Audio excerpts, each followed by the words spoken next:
Oke,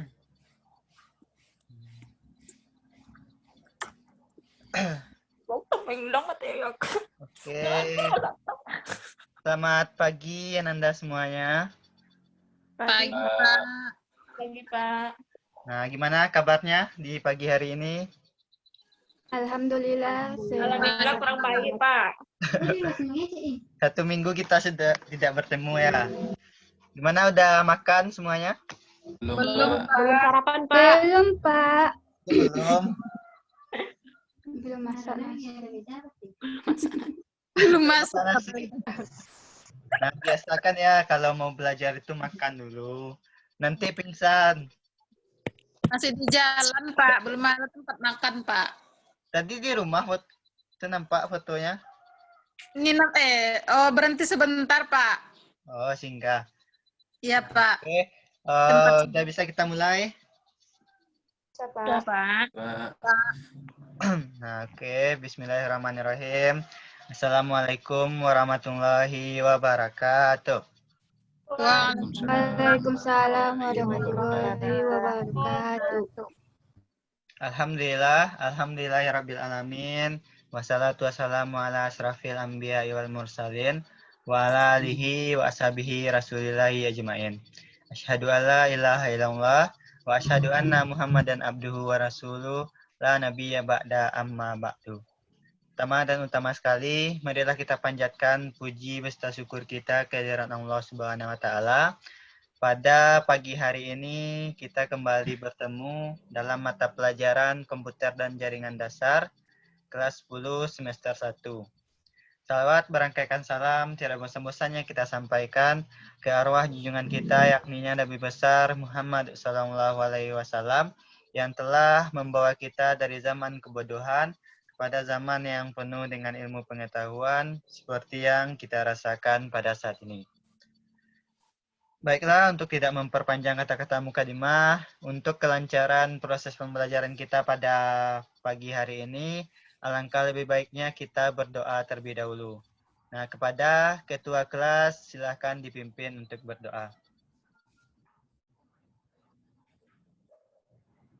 Siapa? Mega ya? Silahkan Mega dipimpin. Mega mana, Pak? Siapa tuh? Awak. Oke, baiklah teman-temanku semuanya. Sebelum kita memulai pembelajaran, alangkah lebih baiknya kita berdoa terlebih dahulu. Berdoa dimulai. Berdoa selesai. Nah, terima kasih Mega.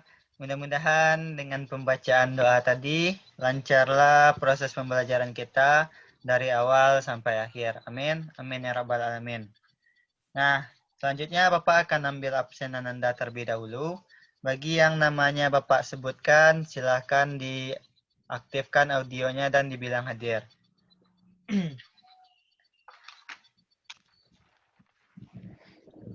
Oke, yang pertama Ismi Ardia. Pak. Oke. Anissa Mawaddah. Hadir, Pak. Oke. Elviani. Pak. Oke. Elsa Putri Muslim. Hadir, Pak. Oke. Vero Yunanda. Hadir, Pak. Sip. Ihda Lasni. Hadir, Pak. Oke. Tila. Hadir, Pak. Tila kemana kok jalan-jalan? Maaf, Pak. Lagi di luar, Pak. Ya. Selanjutnya, Mega dan Mega ini siapa nih? Mega apa nih kepanjangannya? Mega Cika sama Mega Mulyanti, Pak. Oh, kok sama? Dia nginap di rumahku, Pak. Cari sinyal, Pak. Oh. Terus siapa lagi nih? Nadiatul Jannah. Hadir, Pak. Oke. Mana temannya Tila? Biasanya berdua terus. Oh, ada. Dini ya? Ya. Oke. Di sini Bapak lihat masih ada yang belum hadir. Ya, kita tunggu saja sembari dia mengikuti proses pembelajaran. Nah, baik, pada kesempatan kali ini kita kembali bertemu dalam mata pelajaran komputer dan jaringan dasar. Yang mana sebelumnya kita sudah membahas juga materi-materi kita di komputer dan jaringan dasar. Yaitu ada dasar komputer, ada bagaimana cara merakit komputer, bagaimana melakukan pengujian komputer, terus BIOS, dan pada hari ini kita masuk ke materi kita yang baru. Nah, apakah Anda semua ada mempelajari materi-materi kita yang telah kita pelajari sebelumnya? Ada sedikit-sedikit, Pak. Udah, bagus. Kasih, Pak. Bapak ingatkan ya, itu untuk mempelajari semua materi yang telah kita bahas pada pertemuan pertama sampai pertemuan yang sekarang. Karena nantinya kita ini akan persiapan untuk ujian tengah semester. Ya, bagi yang tidak mempelajari tentunya nilainya akan rendah nantinya. Jelek. Nah, baik, di sini Bapak akan share screen dulu materi kita pada hari ini.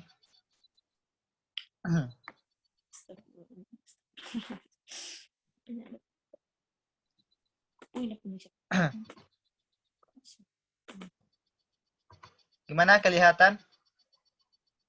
Kelihatan, Pak. Oke.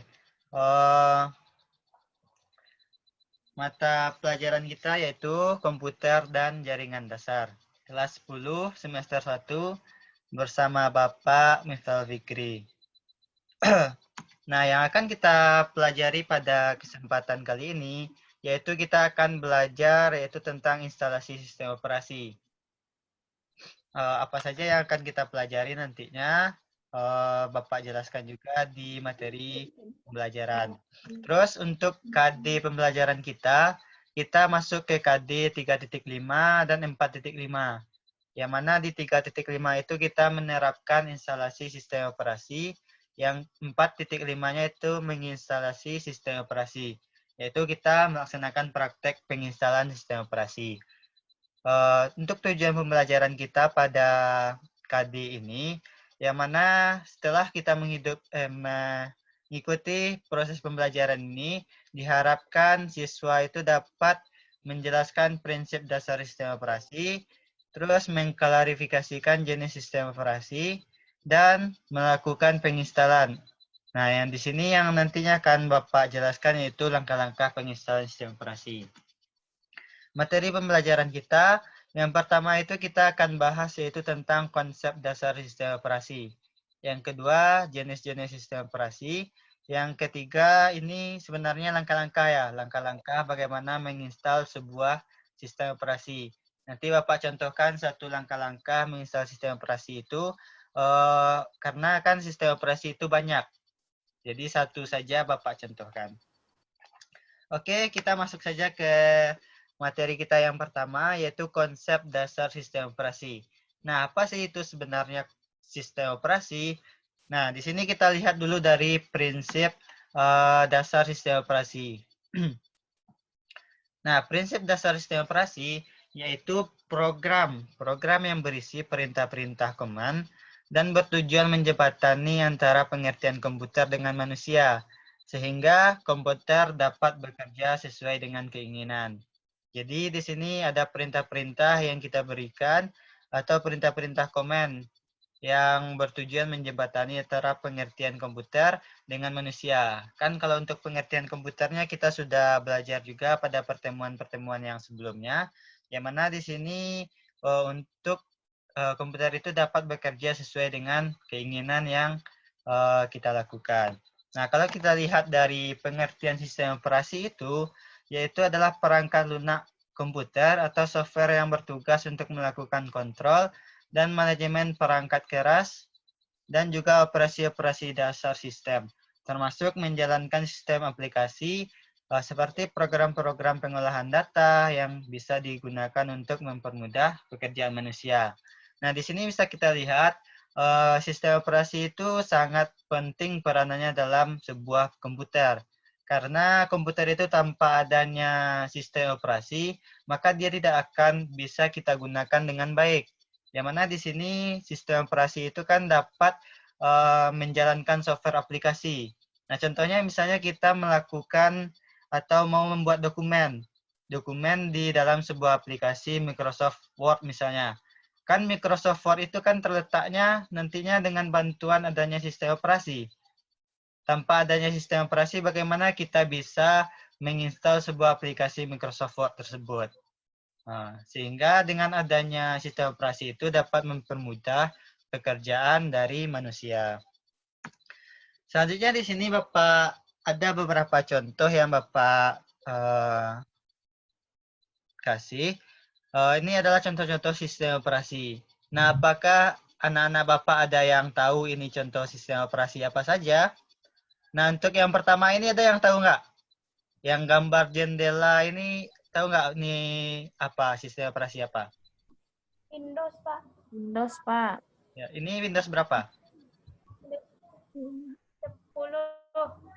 Ya, bagus. Kalau ini yang gambar penguin ini, sistem operasi apa nih? Linux ya. Linux, Pak. Ya, Linux ya. Linux itu di ikonnya itu adalah gambar penguin ya. Kalau ini, ada yang tahu yang gambar ini? Yang hitam ini?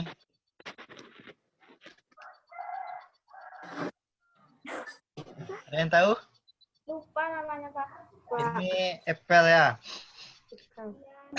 Nah, ini 3 macam atau 3 contoh yang Bapak berikan. Sebenarnya masih banyak sistem operasi itu seperti Android dan lain sebagainya. Nah, yang biasa kita gunakan itu adalah Windows. Kalau yang Bapak tahu itu Windows ya dari masa ke masa itu selalu berkembang. Dari Windows NT, Windows berapa saja yang pernah kita gunakan, Windows 7, Windows XP, Windows 8, dan sekarang Windows itu Windows 10 yang terbaru ya. Mana tahu nantinya ada perkembangan lagi, naik juga Windows berapa lagi. Nah, selanjutnya kita masuk ke fungsi sistem operasi. Nah, fungsi yang pertamanya itu sebagai resource management, manager. Merupakan pengolahan sumber daya dan mengalokasikannya. Itu untuk pengolahan sumber daya. Contohnya itu yaitu memori, CPU, disk drive, dan perangkat lainnya. Terus yang kedua yaitu interface. Interface itu yaitu menyediakan tampilan kepada pengguna agar lebih mudah dipahami dan bersahabat, user friendly. Terus yang ketiganya itu adalah koordinator sebagai koor sistem operasi ini ya. Dalam hal ini sistem operasi berfungsi untuk mengatur semua aktivitas yang kompleks dari perangkat lunak sistem atau perangkat lunak aplikasi yang sedang digunakan agar dapat berjalan sesuai dengan urutan yang benar. Ini. Terus fungsi yang keempatnya itu ada guardian, yaitu untuk memegang kendali proses, melindungi file, dan memberikan batasan pada pembacaan dan penulisan serta eksekusi data dan program. Jadi di sini ada melindungi file, memberikan batasan pada bacaan dan penulisan serta eksekusi data dalam program. Terus yang kelimanya itu ada data keeper namanya. Berfungsi sebagai pengendali hak akses oleh pengguna yang mengendalikan siapa saja yang berhak masuk ke dalam sistem dan mengawasi apa saja yang dilakukan. Jadi sistem operasi di yang kelima itu adalah sebagai pengendali siapa saja yang berhak masuk ke dalam sistem dan mengawasi apa saja yang dilakukannya. Terus yang keenamnya itu ada optimizer. Itu penjadwalan masukan input oleh seorang pengguna, pengaksesan basis data, proses komputasi, dan penggunaan. Terus kita masuk lagi yang ke-7, yaitu content. Berfungsi untuk mengatur waktu CPU, penggunaan memori, pemanggilan I/O, disk storage, dan waktu koneksi terminal. Nah, yang ke-8-nya itu ada server. Server itu berfungsi untuk melayani segala sesuatu yang berhubungan dengan seorang pengguna. Yang kesembilannya itu ada interpretasi. Nah, sistem operasi itu berfungsi sebagai penerjemah perintah-perintah dan instruksi-instruksi antara user dan sistem.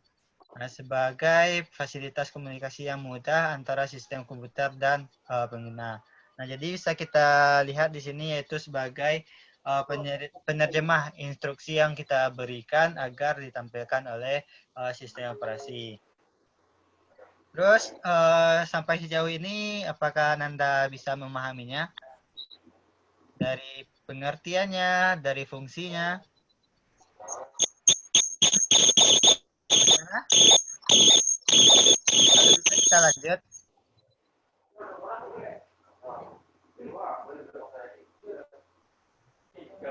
Halo?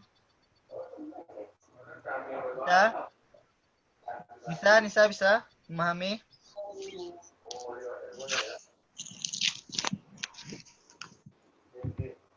Nah, oke, kita lanjut ya.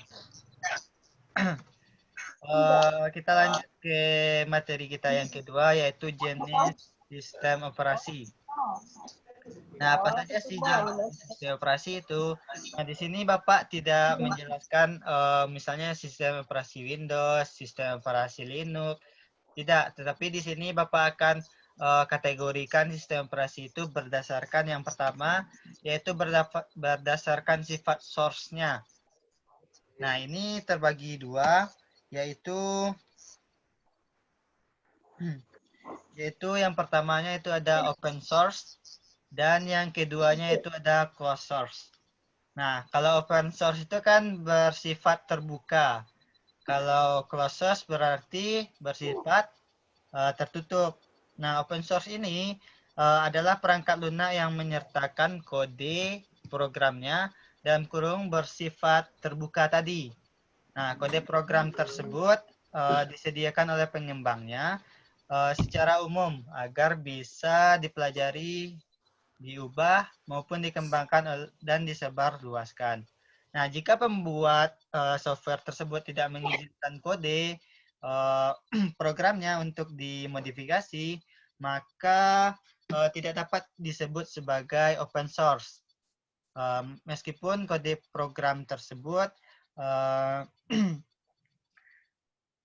tersedia. Nah, contoh-contoh dari open source ini seperti semua distro yang ada di Linux, Ubuntu, Knoping, Debian, Red Hat, Android, dan lain sebagainya.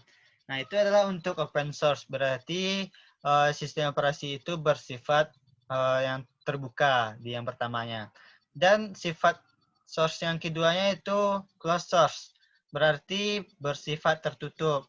Nah, perangkat lunak yang ada di kode sumbernya yang terbuka untuk umum, pemilik kode biasanya membagikan kode program melalui lisensi dengan gratis ataupun dengan membayarnya.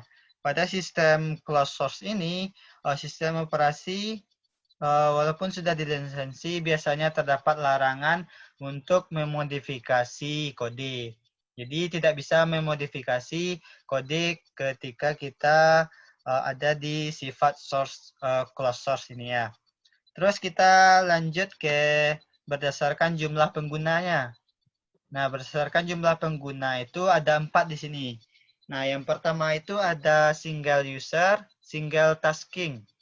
Nah, berarti di sini satu komputer itu untuk satu orang pengguna dan untuk satu aplikasi. Nah, contohnya itu adalah MS-DOS. Nah, yang keduanya itu ada multi-user dan single tasking. Nah, multi-user ini berarti satu komputer itu untuk beberapa pengguna dan untuk satu aplikasi. Nah, contohnya itu adalah novel network atau berbasis jaringan. Nah, yang ketiga itu ada single user multitasking. Nah, di sini satu komputer itu adalah untuk satu user dan dapat digunakan atau dapat menjalankan beberapa aplikasi bersamaan. Contohnya itu adalah Windows. Nah, Windows itu adalah single user dan multitasking. Terus yang keempatnya itu ada multi-user, multitasking. Berarti banyak user dan bisa menjalankan program dalam satu waktu. Nah, contohnya itu adalah Linux. Nah, itu adalah jenis-jenis sistem operasi berdasarkan source dan berdasarkan jumlah penggunanya. Nah, sampai di sini apakah Ananda paham? Gimana? Paham, Pak. Paham, Pak. Kita lanjut. Kita akan lanjut ke materi kita yang terakhir, yaitu langkah-langkah penginstalan sistem operasi. Bagaimana? Bisa kita lanjut? Bisa, Pak. Bisa, Nah, Pak. oke. Kita lanjut ya. Iya, Pak. Kita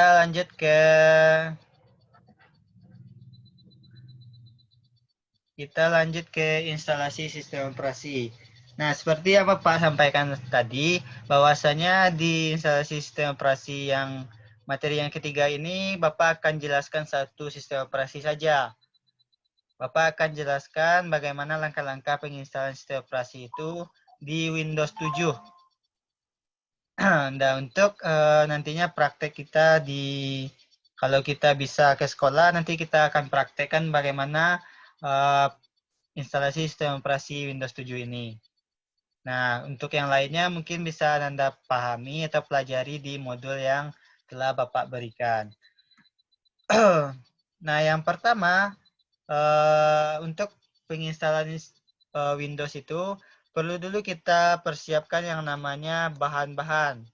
Nah, sebelum kita melakukan penginstalan sistem operasi, pertama kali kita harus mempersiapkan yaitu software sistem operasinya. Nah, kalau Windows berarti software operasinya itu Windows. Yang mana itu bisa kita tempatkan atau kita masukkan ke dalam flash disk atau CD-ROM.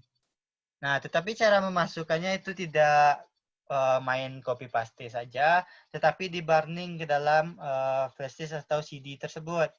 Nah, itu juga ada langkah-langkahnya bagaimana cara membarningnya. Biasanya itu kita bisa menggunakan aplikasi seperti Rufus atau aplikasi seperti apa namanya tuh Ultra ISO. Nah, jadi di sana nantinya bisa kita burning sistem operasi itu ke dalam versi atau CD kita. Nah, jadi nanti bagaimana langkah-langkahnya silahkan Ananda pelajari. Dengan aplikasi apa Ananda bisa memasukkan sistem operasi itu ke dalam perangkat atau ke dalam versi atau CD-ROM. Nah, setelah kita persiapkan bahan tersebut, makanya kita akan langsung masuk ke dalam proses instalasi dari Windows 7. Nah, yang pertama kali kita lakukan yaitu menyalakan PC. Nah, setelah kita nyalakan ini kan kita maunya untuk masuk ke dalam sistem sistem BIOS. Ke dalam tampilan BIOS. Nah, pada pertemuan yang sebelumnya Bapak sudah jelaskan juga bagaimana cara masuk ke dalam tampilan BIOS. Ada yang masih ingat?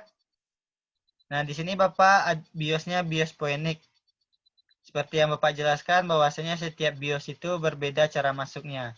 Nah, kalau BIOS Phoenix ini bagaimana cara masuk ke dalam sistem BIOS-nya? Ada yang masih ingat? Apa yang kita tekan?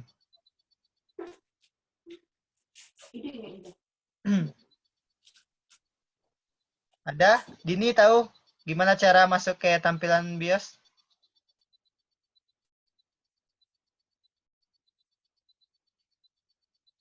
Ya, Pak. Gimana cara masuk ke tampilan kalau BIOS? kalau Dini tekan F8, Pak. F8. Kalau masuk ke tampilan BIOS ya?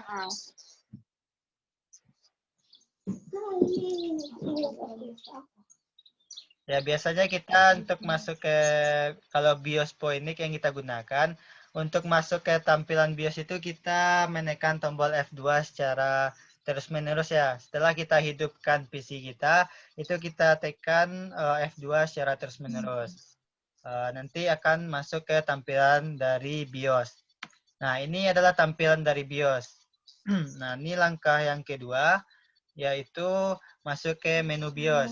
Nah, dan di sini seperti yang Bapak jelaskan pada pertemuan sebelumnya, juga di sini sudah Bapak jelaskan tentang konfigurasi BIOS itu. Apa saja yang bisa kita atur di dalam BIOS. Di sini ada menu main, ada menu advance, security, boot, exit. Nah, tetapi untuk penginstalan sistem operasi, kita kalau tidak mau mengatur yang lainnya, cukup kita masuk ke menu boot. Nah, di sini kita masuk ke menu boot. Nah, di sini kita atur booting awalnya itu adalah, misalnya kita menggunakan apa tadi? Menggunakan flash disk atau menggunakan CD-ROM. Flash disk atau CD-ROM yang kita gunakan atau ada sistem operasi di dalamnya, itu kita tempatkan di posisi yang paling atas. Nah, ini gunanya supaya apa? Supaya nantinya setelah kita save perubahan yang ada di sistem BIOS ini, nanti komputer kita akan booting. Dan yang mana terlebih dahulu yang akan dibaca oleh komputer kita? Apakah dia akan masuk ke Windows yang lama, atau dia akan membaca sistem operasi yang telah kita atur bootnya di boot yang pertama. Nah, setelah kita atur bootnya yang pertama, itu kita lanjutkan untuk tekan exit. Nah, setelah kita tekan exit atau kita tekan F10, itu kita bisa men-save perubahan dari pengaturan yang telah kita lakukan. Nah, kalau kita tetap mau melanjutkan, itu kita tekan yes ya. Kita tekan yes, nanti akan dilanjutkan ke langkah selanjutnya. Nanti setelah kita tekan yes, dia akan mulai proses booting. Nah, PC akan mulai booting dari Windows 7.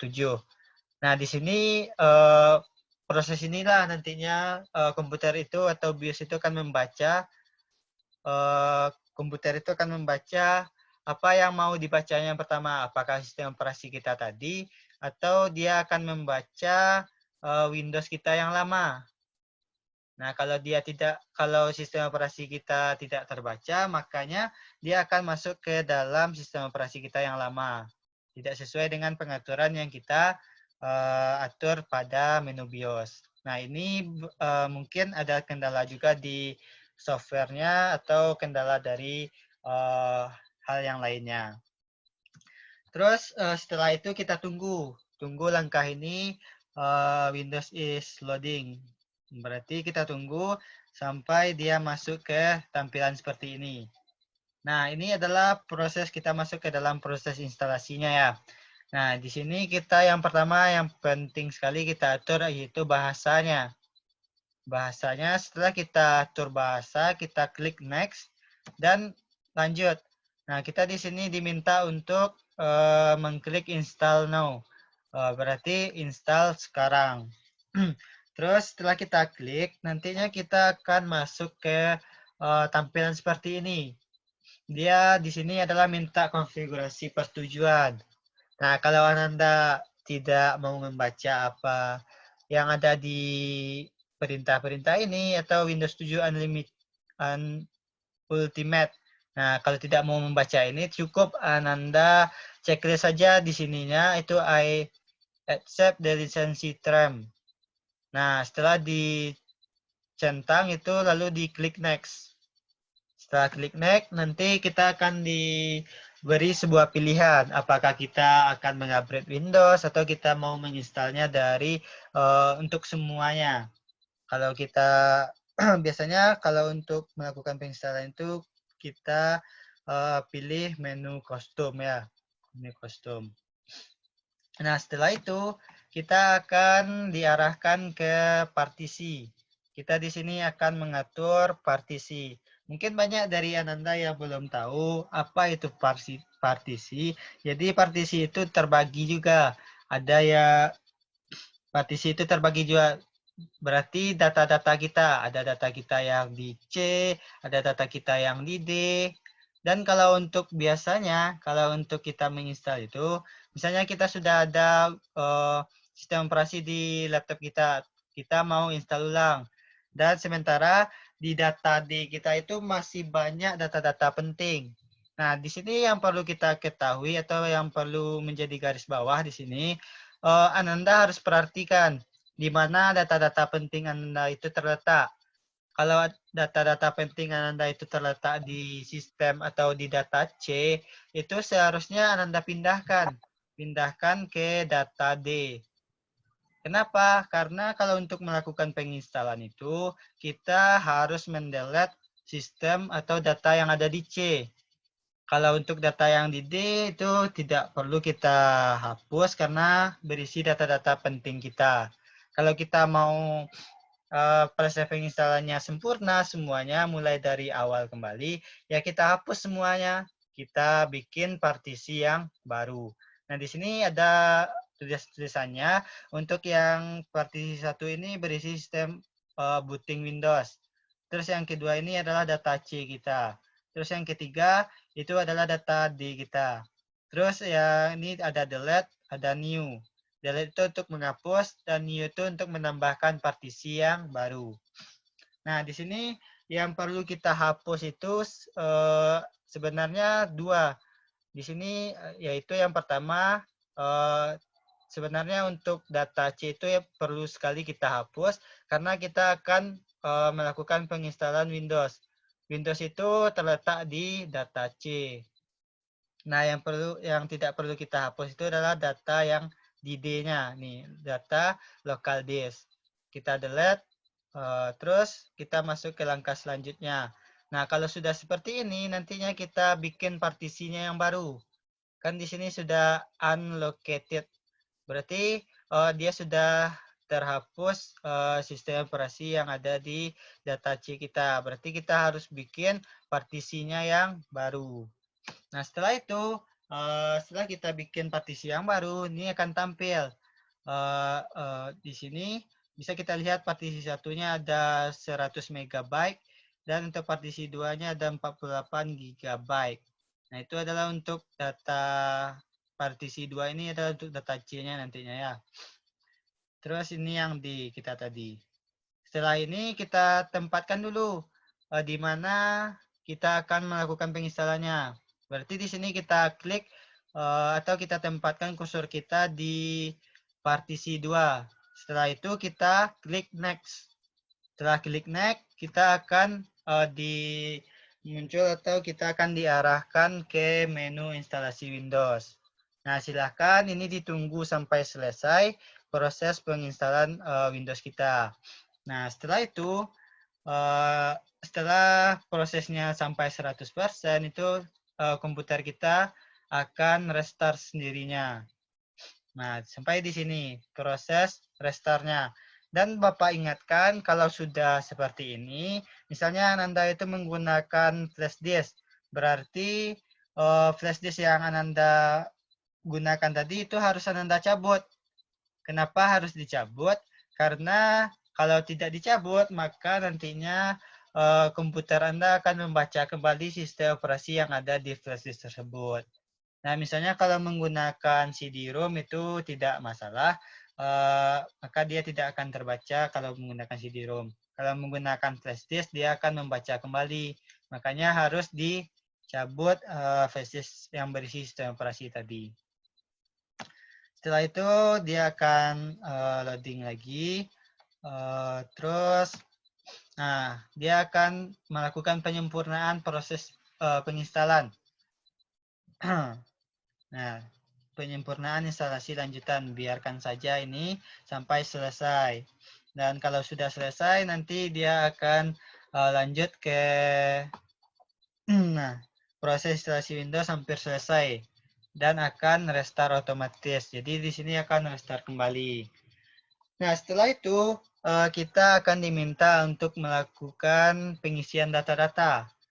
Data apa saja yang kita masukkan. Nah, di sini diminta itu nama kita, nama komputer kita itu apa.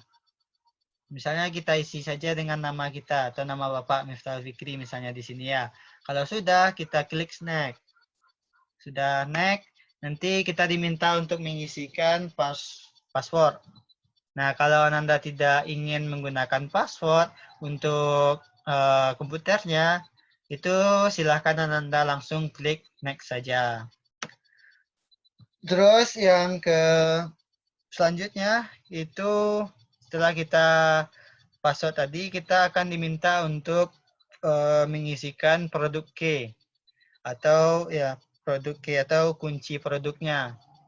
Nah, seandainya Ananda tidak mempunyai kunci produk, Ananda bisa lanjut saja klik next. Nanti bisa kita aktifkan Windows ini menggunakan aktivator ya. Next. Nah, di sini kita diminta juga untuk melakukan pemilihan. Apa yang akan kita pilih? Nah, di sini yang perlu kita pilih untuk lanjutan dari proses instalasi kita, yaitu kita pilih use recommended setting. Nah, setelah kita pilih itu, nanti dia akan masuk ke tampilan seperti ini. Yaitu diminta pengaturan waktu.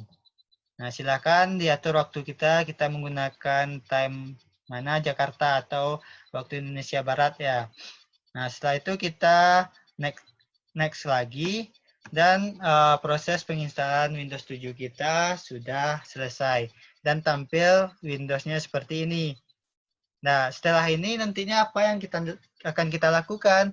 Kan ini masih dengan tampilan Windows. Kita belum bisa melakukan atau membuat apa yang sesuai dengan keinginan kita. Makanya kita perlu yang namanya driver yang pertama, terus kita butuh yang namanya aplikasi-aplikasi. Dan ini akan Bapak jelaskan juga di pertemuan yang selanjutnya untuk bagaimana penginstalan driver atau aplikasi nantinya. Karena kalau Windows-nya saja tanpa aplikasi, ya maka tidak bisa juga digunakan. Apa gunanya tampilan saja, tapi tidak ada aplikasi yang mendukung untuk proses penggunaan dari sebuah komputer ini. Nah, sejauh ini apakah Anda paham dengan yang Bapak jabarkan? Bagaimana? Mega paham? Mega MP? Paham, Paham? Pak. Apa lagi? Tahu ada yang mau ditanyakan tentang materi kita pada hari ini? Silahkan. Tidak, Pak. Kalau masih ada yang rancu, ada yang kurang rasanya dari pembahasan yang Bapak berikan, ya silahkan ditanyakan. Nah, bagaimana? Sebentar ya, baterai laptop Bapak habis. Bapak ambil cas dulu.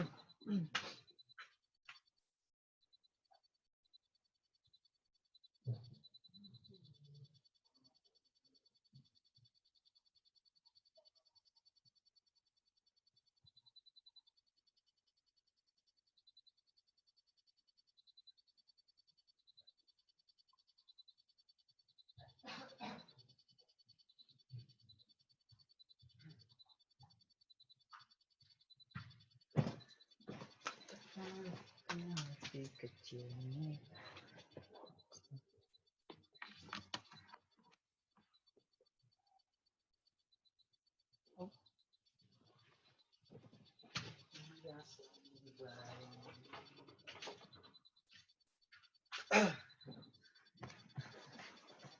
Nah, oke. Bagaimana, ada yang mau ditanyakan? Kalau enggak, Bapak yang bertanya ya. Pak ya. Tadi kan untuk melakukan instalasi Windows itu kita masuk ke menu BIOS. Dan di menu BIOS itu apa yang perlu kita atur? Nah, siapa yang bisa jawab?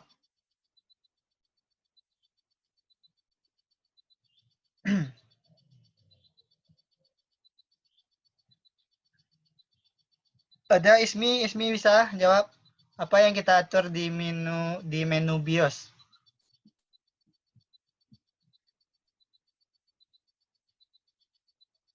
Apa, Pak? Kan kalau kita melakukan instalasi Windows itu atau melakukan instalasi sistem operasi, kan kita masuk ke dalam tampilan BIOS. Di tampilan BIOS itu apa yang perlu kita atur? Waktu. Terus? Terus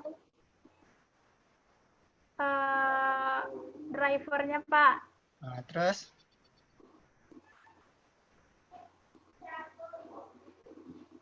Terus letak harddisknya di mana, di urutan keberapa.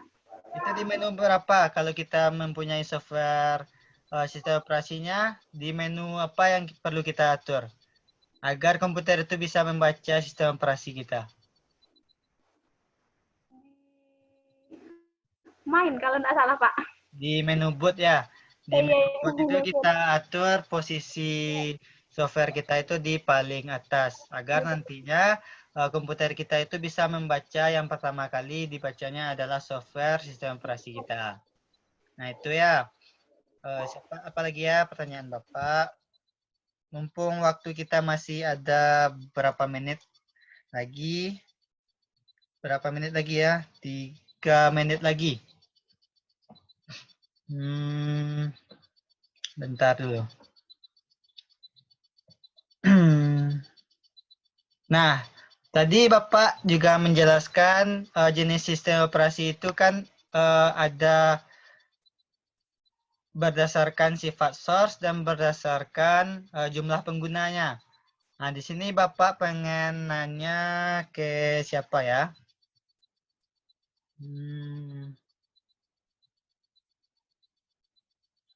Asni.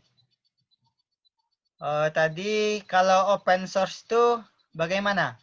Tadi Bapak ada jelaskan sifat jenis sistem operasi itu berdasarkan sifatnya, ada berdasarkan source. Yang pertamanya itu ada open source dan ada closed source. Yang open source itu apa maksudnya? Ada yang tahu? Asni tahu?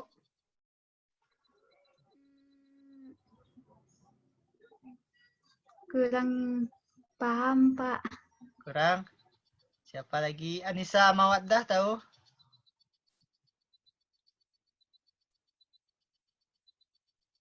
Oh, tak ada orangnya.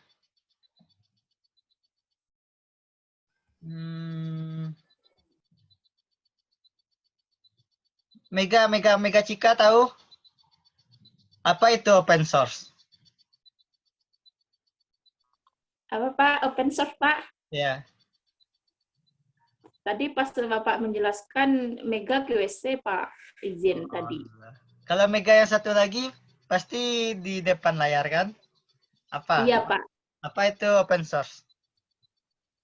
Open source itu